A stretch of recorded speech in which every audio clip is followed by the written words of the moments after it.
કાંડમાં IAS IPS સામે criminal ઇન્ક્વાયરીનો order 20 જૂન સુધીમાં ઉચ્ચ અધિકારીઓ સામે થઈ શકે છે એફઆઈઆર, કોર્ટે આપ્યા તપાસના આદેશ।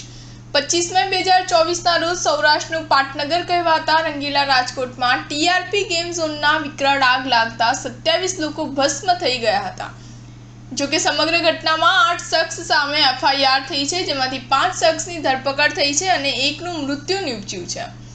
ત્યારે રાજકોટમાં બીજી એક ફરિયાદ થઈ છે કે ઉચ્ચ જવાબદાર અધિકારીઓના નામ એફઆઈઆરમાં સામેલ કરવાની અપીલ સામે કોર્ટે પોલીસને આ બાબતે તારીખ 20 જૂન સુધીમાં રિપોર્ટ ફાઇલ કરવાનું જણાવ્યું છે।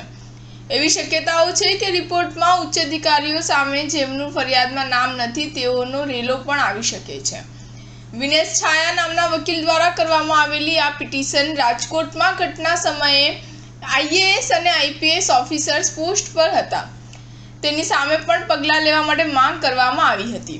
આ અરજી ધ્યાનમાં લેતા Rajkot judicial magistrate first class BP Thackeray criminal inquiry order કરતા લખ્યું છે કે રાજકોટ તાલુકા પોલીસ આ અરજીમાં થયેલી ફરિયાદમાં શું પગલાં લીધા તેનો રિપોર્ટ 20 જૂન સુધીમાં ફાઇલ કરે।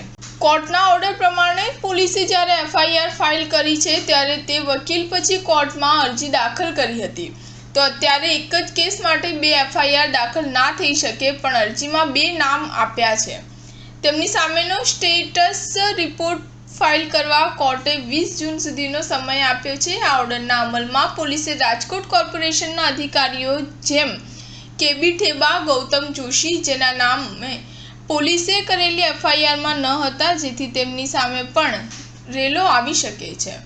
સ્ટાર ન્યૂઝ 7 હંમેશા સચ્ચાઈની સાથે।